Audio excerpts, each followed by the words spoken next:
Hello everybody, long time no see, and I apologize about that.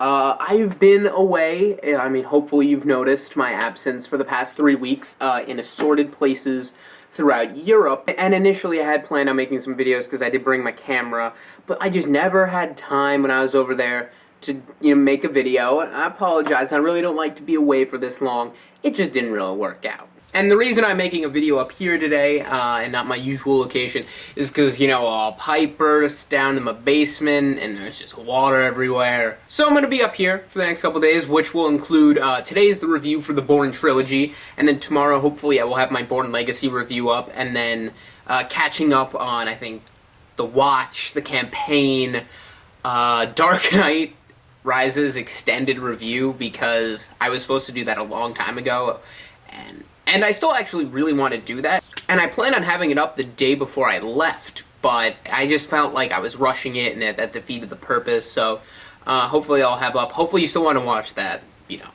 have time to get to talk about some trailers that have been released in my absence. So anyway, let's get started on the Bourne trilogy. First up, the Bourne Identity 2002, the one that started it off, and I think in this series, or at least for the trilogy, they definitely have increased in each installment. They just get better and better.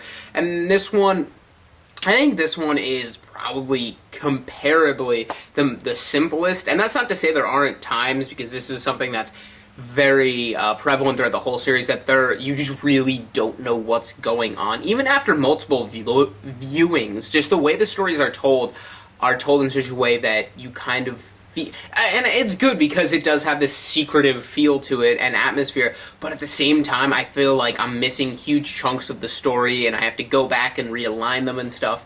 But as far as the series goes, this is definitely, I think, the most straightforward. Because when certain things happen, they give you more context. Even if the main characters or any character really don't know what's going on, there are characters who are left out in almost dramatic irony. There are still some, contextual points given out through other scenes and stuff surrounding that. And I feel like that happens really only in the Bourne Identity. In the other ones, they are quite more clandestine, even when they are giving some context, so that might be one of the reasons that I feel like it's a little more straightforward. It also has this very, very gloomy feel. They all have a very continuous color and editing schemes, while there are changes from here to there, and just this very steel, dark, brooding, slick look. It's just this very oppressive atmosphere throughout the films. This one is just, it always looks like it's cold, and everybody looks sad and gray. But that's not to say it's not an enjoyable experience to watch. It's just something that I've always associated with the series, I think, just because it's, for some reason, they felt like that's the atmosphere it needed. One of the things I do notice a little more each time I watch it is that there are some points where there is some really stale acting, and I think that's one of the only big flaws I have with it. I don't know if it's writing, but just there are some times where I feel like it doesn't feel all that genuine, but at other times they're both amazing, and I do really like the relationship in the movie. I didn't feel like it was too forced or too coincidental. I mean, the same thing with the rest of the series. There's really no main threat villain, I guess you could say. It's this conglomerate group of secretive people, and that is much more scary than, like Clive Owen's character and these people, because there are several different assassin-type people sent after him that he just kind of brushes past with no problem. And because it is so integrated into the government and whatnot, and this corrupt conspiratorial thing, that it makes Treadstone and just that whole thing much, much more foreboding than any of the little minor villains. And just toying with the idea that if Jason Bourne, Matt Damon, is a villain somewhat in himself, or is he really changed because he can't remember who he used to be, and does that really change a person? And from time to time, the movies in the series do tap into some really good moral discussion. For the most part, it's just really thrilling action, a cool story that manages to keep itself alive through 3 movies without feeling dragged on, which is one of the worries I have for Legacy, is that it's just like, oh, look, it happened again.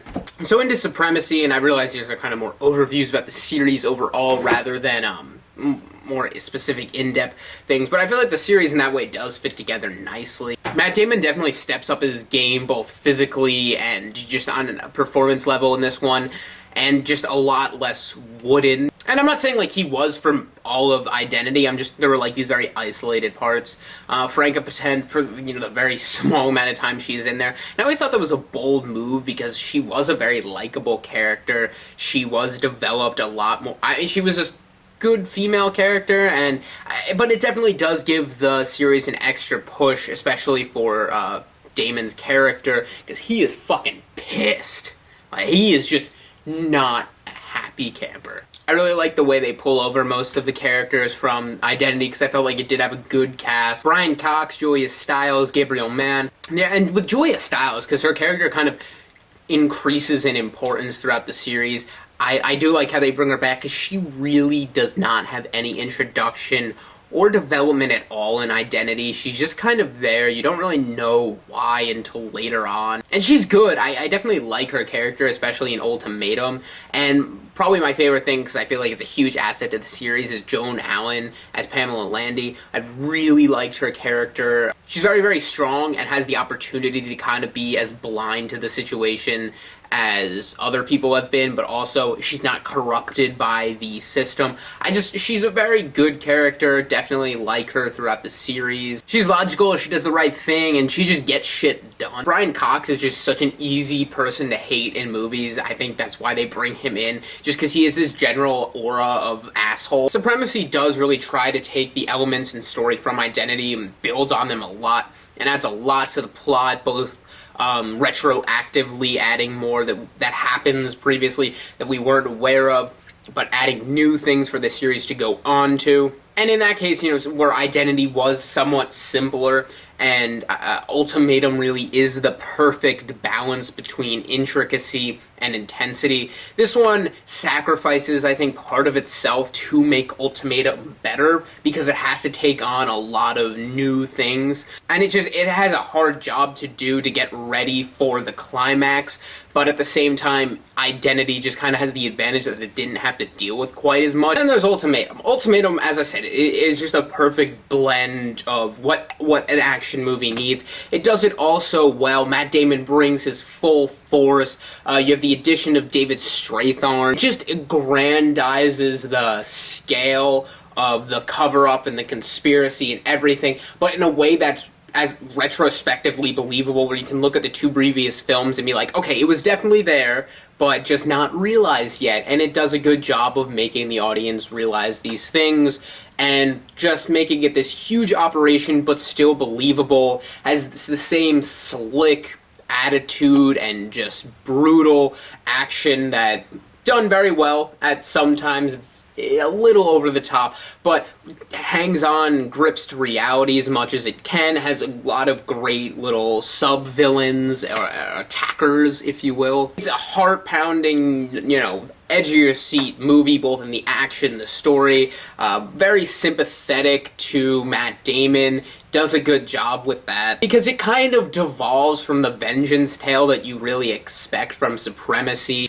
and goes back to the quest for personal identity that is apparent, obviously, in the Bourne Identity, and combines those two things, and just is this full performance of a movie, and just does so well. An amazing action movie, one of the best made, I definitely think.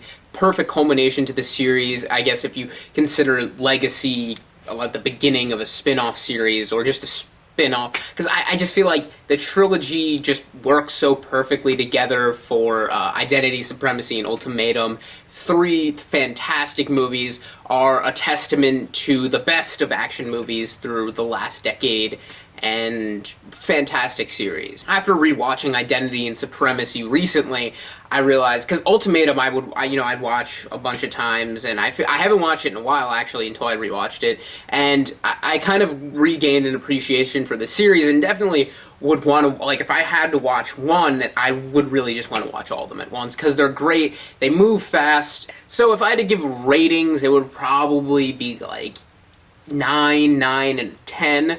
and very high ratings. I really am a huge Bourne fan. I love these movies. Let me know your thoughts on the Bourne series below. What's your favorite? What are your dislikes, likes of the series? And I know Legacy is out already, so if you've seen Legacy, don't spoil anything, because I still haven't seen it. I really just got back. So, good stuff. I'll see you guys very soon.